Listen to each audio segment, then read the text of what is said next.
ವಿಧಾನಸಭೆ ಕಲಾಪ ಮುಂದುವರಿತಾ ಇದೆ. ಸದನದಲ್ಲಿ ಅಭಿವೃದ್ಧಿ ಶಾಸಕರ ಅನುದಾನದ ಕುರಿತು ಸದ್ದು ಕೇಳಿ ಬರ್ತಾ ಇದೆ.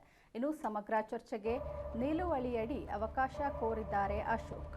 ಇಂದು ನಿಯಮ 69ರ ಅಡಿ ಚರ್ಚೆಗೆ ಅವಕಾಶವನ್ನ ನೀಡಲಿರುವ ಸ್ಪೀಕರ್ ಈ ವೇಳೆ ರಾಜ್ಯದಲ್ಲಿ ಅಭಿವೃದ್ಧಿ ಕುಂಠಿತದ ಬಗ್ಗೆ ಪ್ರಸ್ತಾಪ ಮಾಡುವ ಸಾಧ್ಯತೆ ಇದೆ.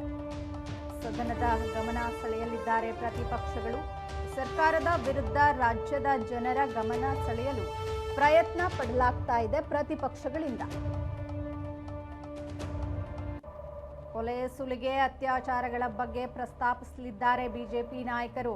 ಇದರ ಜೊತೆ ರೈತರ ಆತ್ಮಹತ್ಯೆ ಸಮಸ್ಯೆಯ ಬಗ್ಗೆಯೂ ಕೂಡ ಪ್ರಸ್ತಾಪ ಮಾಡುವ ಸಾಧ್ಯತೆ ಇದೆ. ರಾಜ್ಯ ಕಾಂಗ್ರೆಸ್ ಸರ್ಕಾರಕ್ಕೆ ಮುಜುಗರ ತರಲಿರುವ ಪ್ರತಿಪಕ್ಷಗಳು ಇನ್ನು ಗ್ರೇಟರ್ ಬೆಂಗಳೂರು ಕಾಯ್ದೆ ವಿಚಾರದಲ್ಲೂ ಡ್ಯಾಮೇಜ್ ಮಾಡಲು ಸಿದ್ಧತೆಯನ್ನ ಮಾಡಿಕೊಂಡಿದ್ದಾರೆ ಪ್ರತಿಪಕ್ಷಗಳು.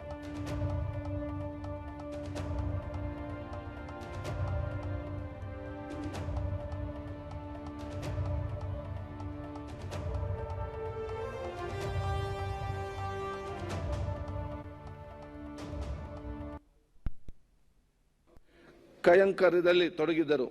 ಜನತೆಯ ದುಃಖ ದುಮ್ಮನಗಳಿಗೆ ಸದಾ ಸ್ಪಂದಿಸಿದ್ದ ಅವರು ತಮ್ಮ ಬೋಧನೆಗಳ ಮೂಲಕ ಜನರ ಸಮಸ್ಯೆಗಳಿಗೆ ಪರಿಹಾರ ನೀಡುತ್ತಿದ್ದರು.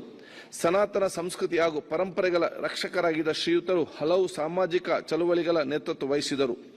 ಆಧ್ಯಾತ್ಮಿಕ ಗುರುಗಳಾದ ಶ್ರೀ ಚಂದ್ರಶೇಖರ ಸ್ವಾಮೀಜಿಯವರು ದಿನಾಂಕ 16/8/2020 ನಿಧನ ಹೊಂದಿರುತ್ತಾರೆ. ಮಾನ್ಯ ಸದಸ್ಯರು, ರಾಮಲಿಂಗ. ಸನ್ಮಾನ್ಯ ಅಧ್ಯಕ್ಷರೇ,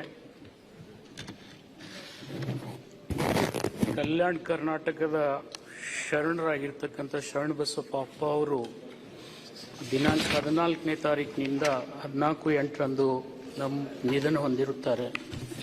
ಇವರ ಕೊಡುಗೆ ಬಹಳ ಅಪಾರವಾಗಿರ್ತಕ್ಕಂಥ ಕೊಡುಗೆ ಅಧ್ಯಕ್ಷರೇ. ವಿಶೇಷವಾಗಿ ವೀರಶೈವ ಲಿಂಗಾಯತ ಧರ್ಮದಲ್ಲಿ 2 ಪ್ರಮುಖ ಕಾರ್ಯಗಳನ್ನು ಅನೇಕ ಧಾರ್ಮಿಕ ಗುರುಗಳು ಮಾಡಿದ್ದಾರೆ. ಅದರಲ್ಲಿ ಶರಣಬಸಪ್ಪ ಅಪ್ಪ ಅವರು ಕೂಡ.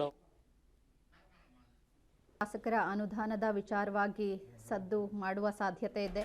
ಇನ್ನು ಸಮಗ್ರ ಚರ್ಚೆಗೆ ನಿಲುವಳಿಯ ಅಡಿಯಲ್ಲಿ ಅವಕಾಶವನ್ನ ಕೋರಿದ್ದಾರೆ ಅಶೋಕ್. ಇಂದು ನಿಯಮ 69ರ ಅಡಿಯಲ್ಲಿ ಚರ್ಚೆಗೆ ಅವಕಾಶವನ್ನ ನೀಡಲಿದ್ದಾರೆ ಸ್ಪೀಕರ್. ಈ ವೇಳೆ ರಾಜ್ಯದಲ್ಲಿ ಅಭಿವೃದ್ಧಿ ಕುಂಠಿತದ ಬಗ್ಗೆ ಪ್ರಸ್ತಾಪ ಮಾಡುವ ಸಾಧ್ಯತೆ ಇದೆ. ಇನ್ನು ಸದನದ ಗಮನ ಸೆಳೆಯಲಿದ್ದಾರೆ ಪ್ರತಿಪಕ್ಷಗಳು. ಸರ್ಕಾರದ ವಿರುದ್ಧ ರಾಜ್ಯದ ಜನರ ಗಮನ ಸೆಳೆಯಲು ಪ್ರತಿಪಕ್ಷಗಳು ಪ್ರಯತ್ನ ಪಡುವ ಸಾಧ್ಯತೆ ಇದೆ. ಇನ್ನು ಕಾನೂನು ಸುವ್ಯವಸ್ಥೆಯ ಬಗ್ಗೆ ಚರ್ಚೆಗೆ ಡಿಮ್ಯಾಂಡ್ ಹೆಚ್ಚಾಗಿದೆ. ಕೊಲೆ, ಸುಲಿಗೆ, ಅತ್ಯಾಚಾರಗಳ ಬಗ್ಗೆ ಪ್ರಸ್ತಾಪಿಸಲಿದ್ದಾರೆ ಬಿಜೆಪಿ ನಾಯಕರು. ಇದರ ಜೊತೆಗೆ ರೈತರ ಆತ್ಮಹತ್ಯೆ ಸಮಸ್ಯೆಯ ಬಗ್ಗೆಯೂ ಕೂಡ ಚರ್ಚೆಯಾಗುವ ಸಾಧ್ಯತೆ ಇದೆ. ರಾಜ್ಯ ಕಾಂಗ್ರೆಸ್ ಸರ್ಕಾರಕ್ಕೆ ಮುಜುಗರವನ್ನು ಉಂಟು ಮಾಡುವುದಕ್ಕೆ ಪ್ರತಿಪಕ್ಷಗಳು ಈಗಾಗಲೇ ತಯಾರಿ ನಡೆಸಿದ್ದಾರೆ.